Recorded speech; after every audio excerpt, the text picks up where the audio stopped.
So আমি কালকে ফেসবুকে একটা পোস্ট দেখছি যেখানে বলা হয়েছিল আমি নাকি একটা 2 কোটি টাকার গাড়ি কিনছি আর আমার বাবার নাকি 3 কোটি টাকা লোন।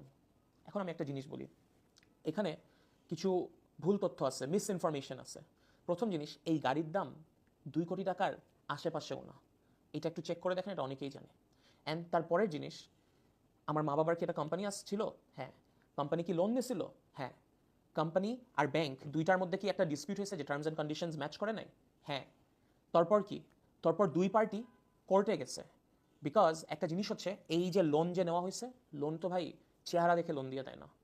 লোন দেয় একটা বন্ধক, নাহলে একটা মর্টগেজ রেখে নিতে হয়, যেখানে আমরা আমাদের একটা জমি দিছি। এখন জিনিসটা যেটা হয়েছে, এই যে জমিটা, এই জমিটার দাম ধরে নেন আপনি 10 টাকা, আর আমরা লোন যেটা নিছি 1 টাকা। সো এখন ওই পার্টিটা চায় যে 1 টাকা দিয়ে 10 টাকার এটা নিয়ে নেওয়ার। বাট একটা জিনিস, এইটার জন্য ফেয়ার না। তারপর একটা গুড সিটিজেন কি করবে? কোর্টের কাছে যাবে। কোর্টের কাছে যাওয়ার পর হোয়াটস গোনা হ্যাপেন? ব্যাংকেরও কথা শুনবে, আমাদেরও কথা শুনবে। যার লজিকটা যেটা ঠিক মনে করবে, আমাদের ব্রাইটেস্ট জাজেসরা ওইটাই। অ্যান্ড দেন ওরা শুনলো, অ্যান্ড আমাদের কথায় লজিক পেলো, পরে আমাদের স্টে দিছে। তার মানে হ্যাঁ, আমরা এখনো রায় দিচ্ছি না, আমরা কত অ্যামাউন্ট আপনি ব্যাক দিবেন জানাবো। আচ্ছা, এইটা হলো। এখন আমি আমার ব্যাপার আসি। আমি ইফতেখার রাফসান, আমি নর্মালি ভিডিওস বানাই। আমি কি লোন নিছি? না। আমার মা বাবা লোন নিছে? হ্যাঁ।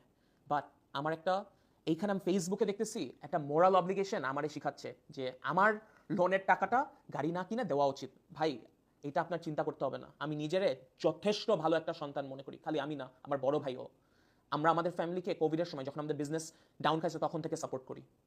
অ্যান্ড দ্য থিং ইজ, আমাদের তো অ্যামাউন্ট জানাবে, তারপর না আমরা পে ব্যাক করবো। অ্যান্ড এইটা যতদিন আমরা না জানি, কেমনে কেমনে পে ব্যাক করবো অ্যামাউন্টটা, কি আপনি আমাকে বলতে পারবেন? ভাই, আপনি আমাকে এসে বলবেন যে অ্যামাউন্ট এটা এটা এটা? আপনি কোর্ট না। অ্যান্ড যতক্ষণ এই অ্যামাউন্টটা না জানি, এখন যদি আমি একটা আইসক্রিম খেতে যাই, বলবে ভাই আপনি আইসক্রিম খেন না, আইসক্রিমের টাকা দিয়ে আপনি লোনের এটা দিতে পারতেন। একটা ঘড়ি কিনতে, ঘড়ি কিনেন না, ঘড়ির টাকা দিয়ে তো আপনি লোনের টাকা শোধ করতে পারতেন। ভাই, জিনিসটা হচ্ছে, আপনার একটা জিনিস বুঝতে হবে, আমার আর আমার ভাইয়ের সামর্থ্যটা আছে একটা গাড়ি দেওয়া, সাথে একটা লোনের এটা পে ব্যাক করা। সো আপনি এসে এটা কখনোই বলতে পারেন না। আপনি যদি এত বুঝেন, আপনি আমাকে অ্যামাউন্টটা বললেন, তাহলে কত দিতে হবে? আপনি তো কোর্ট না ভাই। অ্যান্ড তারপরের জিনিস, আমি যদি আমার বাবার কথা বলি, আমার বাবা একটা সেনাবাহিনীর অফিসার, সে তার লাইফ সার্ভ করছে এই দেশের জন্য। অ্যান্ড আরেকটা জিনিস, আমরা কি দেশের বাইরে পালাই গেছি? আমরা কি হাজার কোটি টাকা নিয়েছি? না ভাই, উই আর হিয়ার, আমরা দেশে আসি।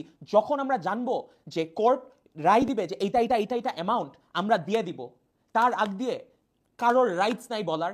এইটা ইভেন মানে মোরাল পুলিশিং করা, এইসব কোনো কিছুর আপনারা এক সাইড অফ দ্য স্টোরি জেনে কখনো এটা বলতে পারেন না। অ্যান্ড ভাই, যেই লেভেলের মিস ইনফরমেশন ছড়াচ্ছে, ভাই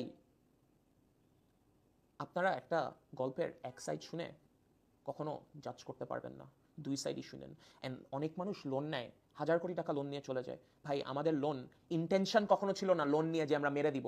আমাদের ব্যবসার পরিস্থিতি ভালো হয় নাই ওই সময়। ভাই, তারপর সব মিলাই যখন কোভিড হয়েছে, পুরো পৃথিবীর সবাই সাফার করছে। ওই টাইমে আমরা গাড়িটা বিক্রি করে দিয়েছি, আমাদের আগের যে গাড়িটা ছিল। তখন আই গেস আমার ইচ্ছাটা ছিল তখন থেকে যে আমি আমার মা বাবাকে একটা গাড়ি কিনে দিব।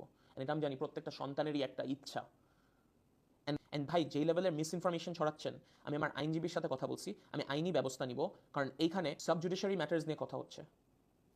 অ্যান্ড ফাইনাল জিনিসটা, ভাই এই দেশে আপনি যদি আপনার মা বাবার জন্য কিছু করতে চান, ভাই পোজ দিয়েন না। Thank you.